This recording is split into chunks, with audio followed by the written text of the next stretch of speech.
कहावत है कि रेलवे जहाँ जहाँ पहुँचता है वहाँ वहाँ विकास पहुँच जाता है, विकास की नई संभावनाएं पहुँच जाती हैं।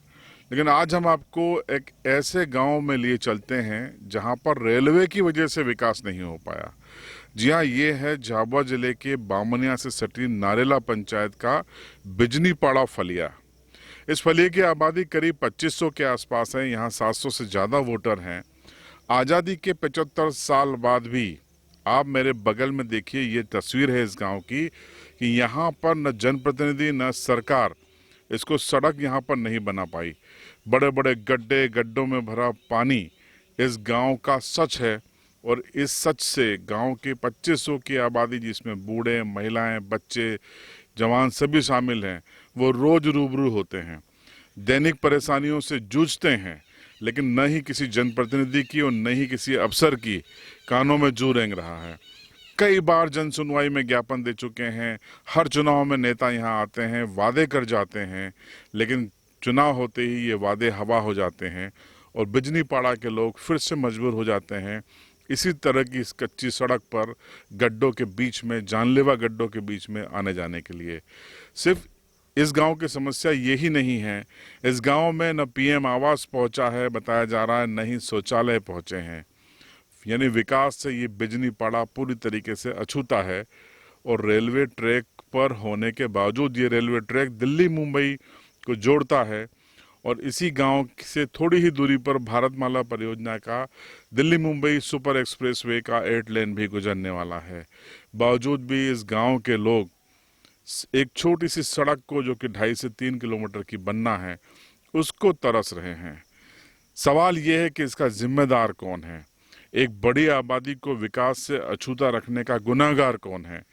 क्या जनप्रतिनिधि हैं जो यहाँ के वोट ले लेते हैं लेकिन उसके बाद इस गांव को भूल जाते हैं, या वो अफसर इसके जिम्मेदार हैं जिनकी जिम्मेदारी है कि वो निगरानी करें कि गांव में पीएम आवास पहुंचा या नहीं, शौचालय पहुंचा या नहीं, या सड़क पहुंची या नहीं। आखिर ये गांव भी भारत का हिस्सा है, उसके बावजूद भी इस गांव को अपने हाल पे छोड़ दिया गया है। इस गांव के लोगों की क्या प्रतिक्रिया है, युवाओं की क्या प्रतिक्रिया है, वो सुन लीजिए और उसके बाद कमेंट बॉक्स में आपकी राय जरूर दीजिएगा। चैनल को सब्सक्राइब कीजिए और बेल आइकन दबाइएगा। सर, हमारे यहाँ कम से कम 70-75 साल हो गए, आज तक रोड नहीं बना। और हमने सांसद महोदय को एक बार हम आवेदन दे के आए, कलेक्टर महोदय को हमने 2 साल पहले दे दिया, 1.5 साल पहले हमने सांसद महोदय को दे दिया, और चुनाव के वक्त हमने विधायक महोदय को भी दिया, जो अभी विधायक हमारे वीर सिंह जी भूरिया, उन्होंने वो भी नहीं आते हमारे यहाँ, बस वोटिंग के टाइम में आते हैं। और इतनी दिक्कत है हमारे यहाँ, हम रात में अगर कॉल करते हैं तो 108 नंबर गाड़ी भी नहीं आती है डिलीवरी के लिए, तो मजबूरन हमारे गांव में डिलीवरी करानी पड़ती है। आज के समय में भी ऐसी ही दिक्कत है हमारे यहाँ। हम यही चाहते हैं सरकार से कि हमारा रोड बने कैसे भी करके। यह कम से कम 7 किलोमीटर है, इससे बिजनीपाड़ा होते हुए बेरुगढ़ भी जाता है। बेरुगढ़ वालों की भी यही परेशानी है, बेरुगढ़ बामनिया से लेकर बेरुगढ़ तक रोड बनना चाहिए। और हमारे बिजनीपाड़ा 4 किलोमीटर है, और पूरे गाँव में भी एक ट्रॉली मोरम भी नहीं डलवाता। ना तो सरपंच सुनता है हमारे का, ना सचिव, ना विधायक, कोई नहीं सुन रहा हमारी। हम सरपंच को भी बोलते हैं तो बोलता है हाँ डलवाऊंगा। कम से 3 महीने पहले हमने बोला था उसको मोरम डलवाने के लिए, ये ऐसे खड्डे हो रहे, हमने बोला ये खड्डे भरवा दो, गांव का ही तो सरपंच भी नहीं सुनता और कोई भी नहीं सुनता है हमारे। सर, काफ़ी समस्याओं का सामना करना पड़ता है। ये रास्ता बिजनी बामनिया से बेरुगढ़ तक जाता है। इस रोड के अंतर्गत 5 पंचायत आती है, 500 पंचायत आती है। उसके बाद काफ़ी समस्या का सामना करना पड़ता है। और उसके बाद सांसद महोदय को पत्र दिया था हमने, उसके बाद विधायक महोदय को, फिर उसके बाद पंचायत वालों को भी अवगत कराया था। बाकी कोई समस्या नहीं हल हुई। हमारे रोड की समस्या यह है कि हमने आज़ादी के होने के बाद भी 75 साल हो गए, उसके बावजूद भी हमारे रोड का कुछ भी नहीं हुआ है। मतलब सरकार क्या चाहती है? इस गांव को पिछड़ा छोड़ दिया जाए या कुछ होगा? सरपंच है तो कभी आते नहीं, 5 साल हो गए, 7 साल होने आ गए हैं, सरपंच ने कभी आके देखा नहीं गांव कैसा है क्या है। सरपंच है हमारे शंभू भूरिया शंभू डोडियार करके है। उन्होंने कभी गांव को बिजनीपाड़ा फलिया है कि क्या है, कभी उन्होंने देखा तक नहीं। वो मतलब क्या चाहते हैं? सरपंच बन गए। आपकी पंचायत की जनसंख्या कितनी होगी? जनसंख्या है हमारे 15, हमारे 2500 समथिंग, 700, 2700, 2500 तक जनसंख्या है, वोटिंग है। वो जैसे जननी एक्सप्रेस या अन्य कोई गाड़ियाँ, उनको अगर तुम बुलाए तो आते हैं क्या? वो आते ही नहीं है, रास्ता उनको पता है, जो रास्ते में ऐसी परेशानी आ रही तो थोड़ी ना आएंगे वो।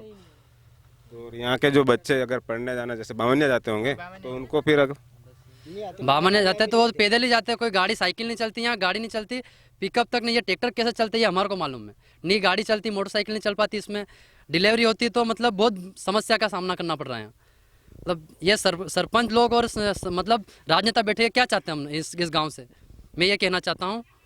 बहुत टाइम से हम थक गए हैं, पंचायत में गए, तहसील में गए और झाब्बा तक भी गए थे हम, तो किसी ने सुनवाई नहीं की हमारी। आपने जन सुनवाई में नहीं दिया अभी तक? जन सुनवाई में दिया था, तो उसका कुछ हुआ? कुछ भी नहीं हुआ। ये समस्या यहाँ पे ये बताते हैं कि ये जो रोड आ रहा है आपके रेलवे के अंतर्गत आ रहा है, हम नहीं बना सकते। तो यदि रेलवे के अंतर्गत ये रोड आ रहा है तो नहीं बना सकते, तो भू राजस्व के अंतर्गत कहीं ना कहीं तो कोई रोड होगा नक्शे के अंदर, तो उस रास्ते को ढूंढ के नक्शे के अंदर और अपन उस रोड को स्वीकृत करवा सकते हैं। यदि दुमड़िया से बिजनीपाड़ा में यदि कोई रोड हो नक्शे के अंतर्गत, तो दुमड़िया से बिजनीपाड़ा कनेक्ट करें और बिजनीपाड़ा से भैरूगढ़ को कनेक्ट करें डामरीकरण के द्वारा, रेलवे की ज़मीन को छोड़ के। यदि रेलवे की आपत्ति आ रही है, रेलवे के रोड नहीं बनाने दे, तो भू राजस्व के अंतर्गत कोई ना कोई रोड तो हमारे अंतर्गत होगा। तो बिजनीपाड़ा से धुमड़िया भी कोई रोड होगा, उसको जोड़ सकते हैं, और बिजनीपाड़ा से भैरूगढ़ तक भी कोई रोड है तो उसको जोड़ सकते हैं। तो उसमें कोई दिक्कत न आना चाहिए, न किसी गवर्नमेंट को आना चाहिए, न पंचायत को आना चाहिए। और बच्चों का भी ध्यान रखें, महिलाओं का भी ध्यान रखें, आने जाने की बहुत समस्या है। यदि आप देखना चाहते हो तभी भी लाइव आप देख सकते हो, रोड पूरा गड्ढे में पानी भरा हुआ है, आना जाना मुश्किल है। बच्चे नारेला जाते हैं पढ़ने के लिए, हाई स्कूल है, तो हाई स्कूल जाने के लिए उनको कोई रास्ता नहीं है, वो पैदल जाते हैं, पगडंडियों से अपनाते हैं, और बीच में रेलवे लाइन आती है, नाला भी आता है, तो बरसात के दिनों में बच्चे स्कूल नहीं जा सकते हैं। और दुमड़िया भी माध्यमिक स्कूल है, वहाँ पे भी जाने के लिए बच्चों को दिक्कत आती है। बीच में एक तालाब पड़ता है, तालाब, और उनका जो दुमड़िया पंचायत का भी एक फलिया पड़ता है, डामर फलिया, वो भी उनके गांव से अलग हो गया है बीच में तालाब बनने से, तो उनको भी बहुत समस्या आती है। उनको यदि अपने पंचायत के अंदर भी जाना है तो 6 किलोमीटर उनको जाना पड़ता है।